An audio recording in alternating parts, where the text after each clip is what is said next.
Secretary Matt Hancock says there's no evidence the AstraZeneca vaccine has caused blood clots. The weather, warm with some sunshine in the west, cloudier elsewhere, a high of 15 degrees. LBC Travel, I'm Joanne. We're very slow on the M2 westbound up to the closure. It's closed between junction 6 at Faversham to 5 at Sittingbourne after an accident, and it's slow all the way back to junction 7.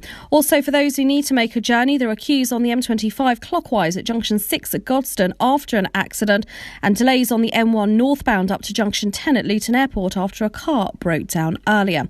On the underground, the District line can't run from High Street Kensington to Edgware Road. Severe delays on the rest of the line. The Circle line now back up and running, but with severe delays, and minor delays on the Hammersmith and City line. LBC. Things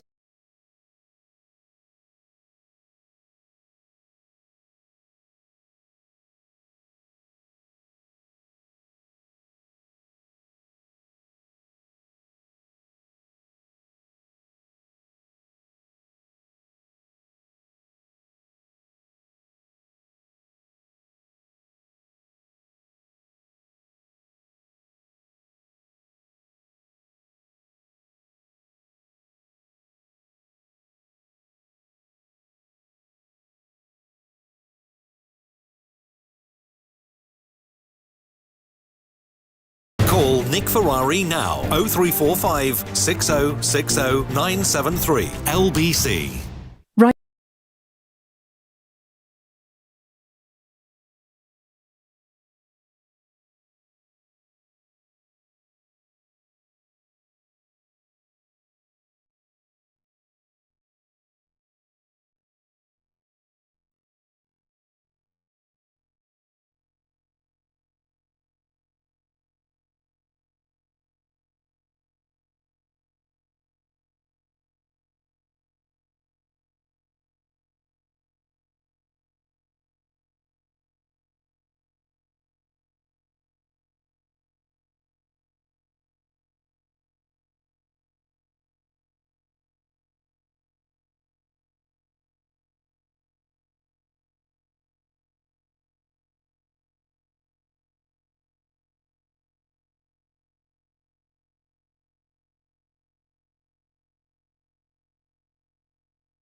Nick Ferrari at breakfast. Call 0345 6060 973.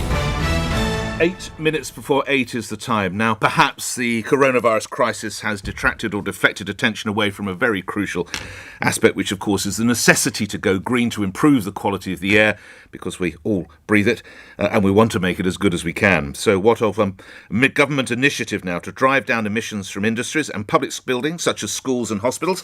More details now from Business Secretary Kwasi Kwarteng, who joins me now. Thank you for coming on, Mr. Kwarteng. What exactly is happening and how much money is it going to cost? Good morning. So this is a £1 billion scheme, and a lot of the money will be applied to schools and hospitals to upgrade the energy efficiency of those buildings. And also what we would like to do is to upgrade our industrial processes so that we emit less carbon in producing things like steel and heavy manufacturing. And this is something which I'm driving as Business Secretary. I was very pleased as Energy Minister to essentially publish the Energy White Paper. We've got legislation in terms of net zero. And we're leading the world, Nick, in this. And people all around the world are speaking to me and asking, what they can do to drive this forward. And what it means, actually, is that we'll be able to create thousands of new jobs in areas in our old industrial heartlands where there is a tradition of manufacturing. I think there's a really exciting prospects. Well, you talk about creating and supporting 80,000 jobs, which is obviously good news. Can I speak about some people who already are in jobs? Those would be our nurses and other NHS staff who are offered a 1% pay rise, which is in the case of nurses costs £500,000. But you've just found £1 billion to spend here. £1 million. You've just spent £1 billion to spend here. Why could not some of that money been directed towards NHS staff? So you will know, Nick, that the pay of the nurses is under a pay review.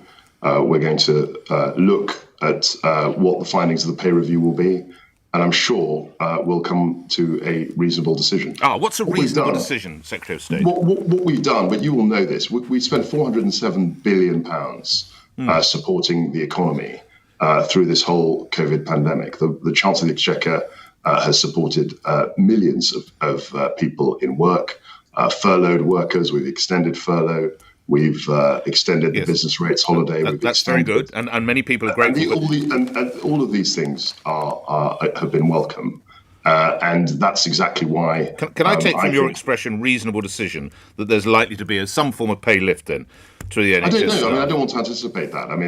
All I want to do is to say that the pay proposal is under review. Things are only under review if they're not acceptable, correct? No, that's not true. That's not true at all. Well, why are you putting it, if you're happy with it, why put it under review? Because there's a process. So the government will come out with... So you are happy with it? Policy. No, and then there's a process. It would happen either way, Nick. Just give them some extra money. There's you've just found £1 billion for schools and hospitals and aqueducts or something. Just give nurses and doctors. Not just aqueducts. You're trivialising. I would never trivialise anything you say, Secretary of State. You know me well. Perhaps we should move on. Perhaps we should move on to other matters. I think I've made my point there. And of course, 80,000 jobs is 80,000 jobs, and that's fantastic. Because coming out of coronavirus, you'll know better than I the pressure on employment. So good luck with those. Talking of which, we must obviously try and trade as much as we can. I wonder if I could ask you to listen carefully to a piece of what's called leaked audio from one of your colleagues, Dominic Raab. So I squarely believe we ought to be trading liberally around the world. If we restrict it to countries with ECHR level standards of human rights, we're not going to do many trade deals with the growth markets of the future. And that was, I believe, we ought to be trading liberally around the world, said Dominic Raab. If we restrict it to countries with ECHR level standards of human rights, we're not going to do many trade deals with the growth markets of the future. Do you concur? I think he's right when he says we've got to trade liberally. We've got to trade openly with as many countries as we can. We're a trading nation. We've got a proud history of that.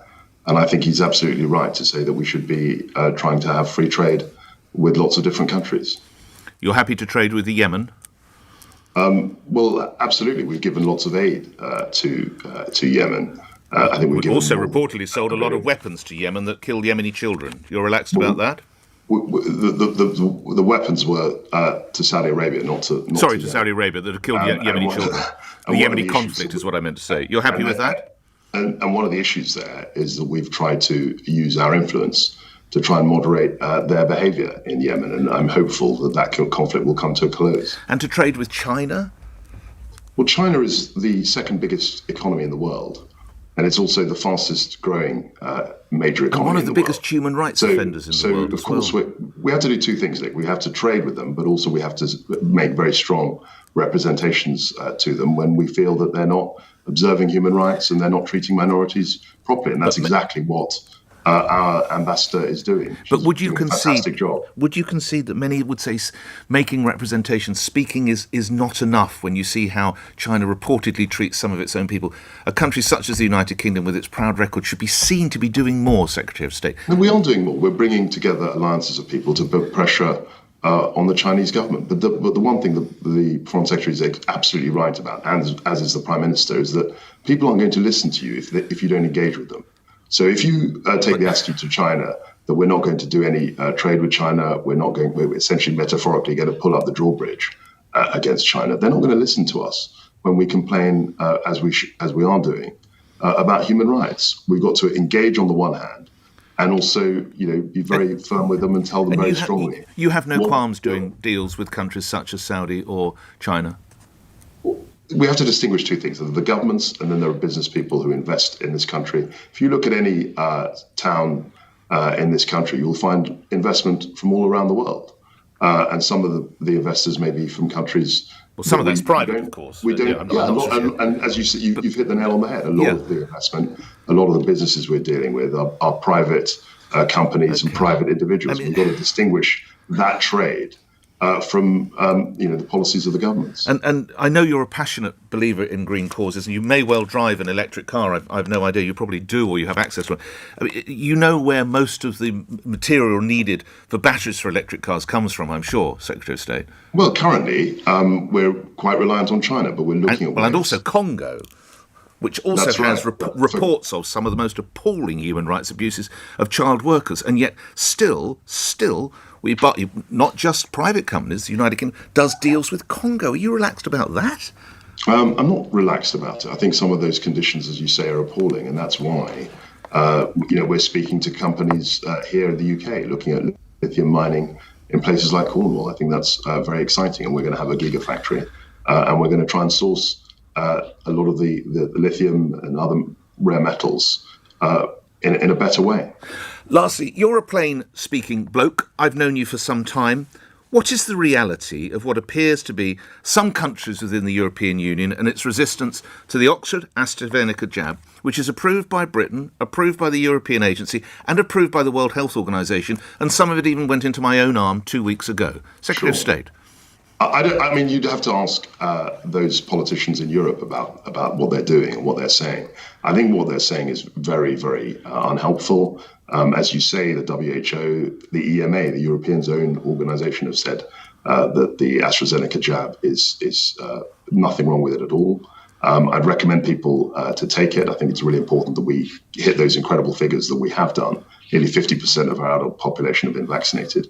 And as I understand it, the Prime Minister of France himself, Jean Castex, has said that he's going to take the AstraZeneca jab. So I think that there's a lot of mixed signals in Europe. I don't quite know what's going on there. Right. All I'm focused on is making sure as many of our people as possible get the vaccine so that we can deal with coronavirus. And you're far too young, but as and when your time comes in the cohorts, you'll happily have the jab, Secretary. I'm hovering into view at the moment. I'm 45, so I think you look very good on it. But you won't care whether it's Pfizer, AstraZeneca. You just. I'll be very happy to take the jab. Yeah. And I'm expecting it, I think, in the next few weeks. But let's see. Good luck to you. Thank you very much. Always good talking to you, Kwasi Kwarteng, Business Secretary, appearing here on LBC, where the time is 1 minute after 8. LBC News. On your radio, on Global Player, and Play LBC. Leading Britain's conversation. This is LBC. From Global's newsroom at 8 o'clock, burglars, thieves and robbers who've served a prison sentence of a year or more will soon be made to wear GPS tags after their release. Ministers say